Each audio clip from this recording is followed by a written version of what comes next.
We are out at Harrison Cemetery in Kinston, Alabama. That's in Coffee County. And this is a location that's supposedly haunted by the ghost of Grancer Harrison. And we're going to go take a look at his grave, and we'll go over the story of Grancer Harrison. Alright, this is the grave of Grancer Harrison, and as you'll notice, there's no marker, there's no name on it or anything, and I believe that has to do with the fact that it is kind of an old legend, and I think that it has suffered from vandalism or a number of other things over the years.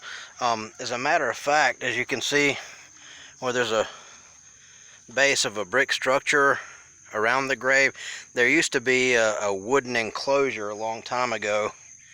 There was like a wooden shack that was over the grave itself, and that no longer stands. But this is the grave. Just a big concrete vault, I guess. I'm really not sure what you call that, but that is the grave. We've been out here before, and when we come out here, sometimes there will be pennies. There's a few coins up here that I guess people leave when they come to visit.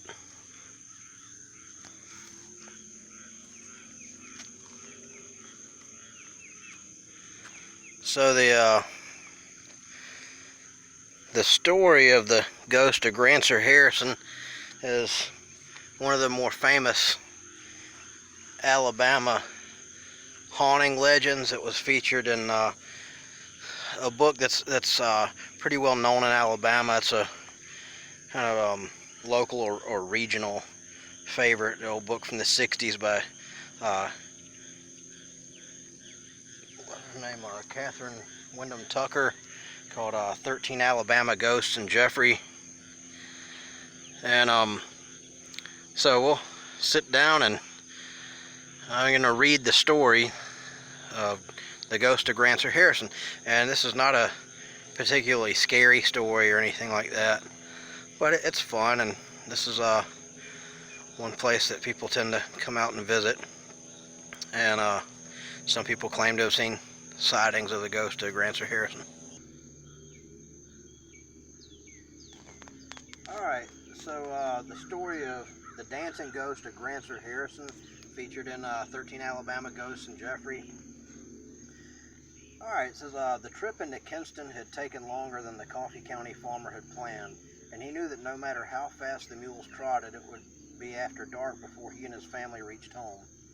However, he reassured his wife there would be a moon to light the road home, and the children could sleep on the pile of quilts in the wagon. When his business was finished, he got the children settled in the back of the wagon, helped his wife up on the seat beside him, untied the mules from the hitching post, and headed for home. As they rode along, the family finished eating the boiled peanuts they had bought in town. The children were quiet, but their father could hear them crunching on jawbreakers. He hoped they would fall asleep soon. He did not want them to be awake when the wagon neared the Harrison Cemetery. Skittish mules, a frightened wife, and terrified children would be more than one nervous man could handle if old Grancer Harrison's ghost chose to put on a performance. He slowed the mules a bit to give the children more time to drift into slumber, and he tried to carry on a casual conversation with his wife.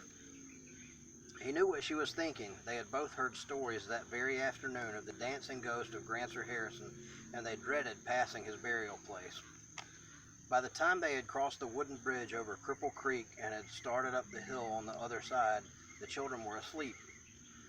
The farmer slapped the reins against the mule's broad back and urged them into a trot. He wanted to get past the cemetery in a hurry. The wagon had just reached the top of the hill beyond the creek and had come to a broad plateau where they began drifting toward the travelers the faint music of a fiddle playing Devil's Dream and the sound of dancing feet tapping out a rhythm to a lively tune. The mules bolted. The woman clutched her husband's arm in panic, and from the back of the jolting wagon came sleepy voices asking, "What is it? Where's the dance?" It was only after they had reached the safety of their own yard that the man turned to his wife and whispered, "Did you hear it too? Did you hear someone calling? Salute your partner." She nodded. "Yes, I heard it all. The music, the dancing feet, the caller, all of it. It was old Grancer Harrison himself." This family was not the first, nor was it the last, to report an encounter with the lively ghost of Grancer Harrison, the greatest dancer of them all. Just as Grancer's zest for living became a legend in southeast Alabama during his lifetime, so his ghost has become the area's most celebrated revenant. Although the stories about Grancer are numerous, the facts about his life are sketchy. It is known that he moved to Coffee County from Virginia in the 1830s or early 1840s, bringing with him his family and his slaves. He homesteaded on land bordering the Pea River, the same river that in 1929 flooded and washed from the courthouse in Elba the records which would have substantiated the stories of Grancer's vast land holdings. On this land he homesteaded. At the edge of a high plateau overlooking the river he built his home. Some people say Grancer Harrison built a mansion, a traditional southern plantation house with wide porches, tall white columns, and tree-lined approaches. Others among his descendants say, despite his wealth, Grancer never built a fine house, but lived in a simple one-story log house that had a wide dog trot down the middle with rooms on each side. Whatever the architectural style of his dwelling, it is agreed that Grancer Harrison's home was the social center of what is now Coffee, Geneva, and Covington counties. His barbecues with whole sides of beef roasting over beds of hot coals, his horse races, he reportedly brought with him from Virginia some mighty valuable horse flesh, in quotations, and his dances attracted scores of guests to his home, and the amiable Grancer reveled in the role of host.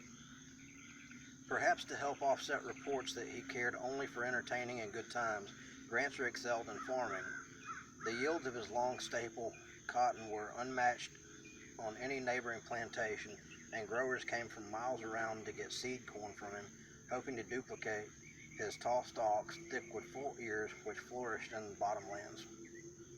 But though he took pride in his farming accomplishments, and though he delighted in racing his fine horses, and though nobody could match his appetite for barbecue, dancing was what he most enjoyed. Almost every weekend he issued blanket invitations to his neighbors to come and dance to the music of his plantation band. If his friends did not know how to dance, Grancer taught them. After a while, the number of guests at his dances grew so large his home could not accommodate them all. So then Grancer supervised the building of a large dance hall right in his yard. It was an immense structure, big enough for 100 or more dancers. At one end was a raised platform for the musicians, and around the walls were benches for the spectators or for couples who wanted to sit and talk a while. The floors were of hardwood, kept waxed and polished to a slick gloss by a team of servants whose sole duty was to care for the dance hall. On weekends, the place was filled with dancers. Often during the week, when there were no guests, Grancer would go to the dance hall with the fiddler from his band and would spend hours practicing the buck dancing and other intricate steps which so delighted his gallery of weekend spectators. He had special dancing shoes made for himself, and his tailor fashioned for him a handsome suit somewhere between Sunday best and strictly formal wear. Folks watching Grancer's flying feet used to laugh and say, "He sure stirs up a dust when he dances." Yes, sir, that Grancer purely dances up a whirlwind. The passing years did not decrease Grancer's love for dancing, but at last he realized that his frolicking days would soon end. He began to talk of death, not in a morbid way, but with the practical approach of a businessman preparing for the inevitable. "I want to be buried right here," he told his family, pointing to a spot only a few yards from his dance hall. "I want to be where I can hear those fiddles and feel the rhythm of the dancing feet." Having selected his final resting place, Grancer began making other preparations. He sent his servants to Milton, Florida, to bring back a load of brick from the kiln there, and upon their return he set his skilled brick masons to constructing his tomb. This tomb, all above ground, was unusually wide so that it could hold the feather bed on which Grancer wished to be buried. The top of his tomb remained open, awaiting his death, and a wooden pavilion was built over the burial plot to protect it from the weather. His instructions were explicit. "When I die," he said, "I want to be dressed in my dancing clothes with my dancing shoes on my feet. Then I want to be placed on my feather bed and carried to my tomb. After I've been laid in it, resting peacefully on my soft bed, I want my workmen to take the brick we saved for the purpose. They know where the bricks are stored, and seal the top. And the dancing must go on in my dance hall." These instructions were carried out faithfully when he died, and for a while the dances continued. But somehow the gatherings were not much fun without Grancer there to call the figures and to teach new dances and to stir up the dust with his fancy dance steps. Gradually folks quit coming, and the hall was seldom used. It was soon after his friends stopped congregating in the dance hall that people going down the road near Grancer's tomb reported hearing a rollicking fiddle and dancing feet. These first stories brought scoffs of disbelief from listeners, but more and more people told of hearing old fiddle tunes and rhythmic tapping of shoes coming from the Harrison burying ground, particularly on Saturday nights. Frequently, horses and mules shied and bolted as they approached the place, and the drivers were certain that the animals too heard the sound of the ghostly dance. And those who heard it declared there was no doubt that the ghost of Grancer Harrison was dancing again, stirring up the dust to the lively tunes he loved. In recent years, John A. Burgess of the Op News has collected stories about Grancer Harrison and has compiled much information about this colorful Coffee County citizen. Burgess often goes to the Harrison Cemetery near Kinston to visit Grancer's grave and to look out from the high plateau across the river valley and the gently rolling hills. Strolling along the plateau, he tries to imagine where the Harrison home stood and what it looked like, and sometimes he tries to recreate in imagination the gay dances in Grancer's hall. Burgess says he is not a real believer in the supernatural, but this is what happened to him. One day he was out with his dogs in the vicinity of the Harrison Cemetery. It was a bright, sunny afternoon, kind of like today, still and cloudless.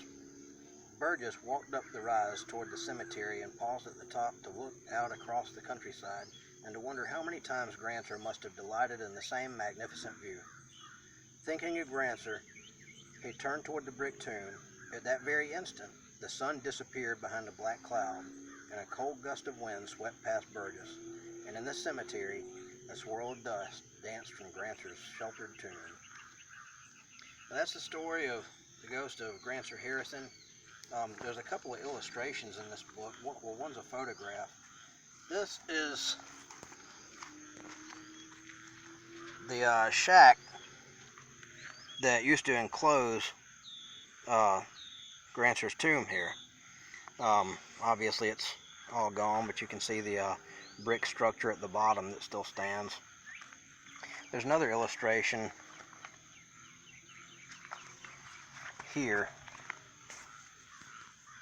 of Grancer's tomb with a spectral figure over it.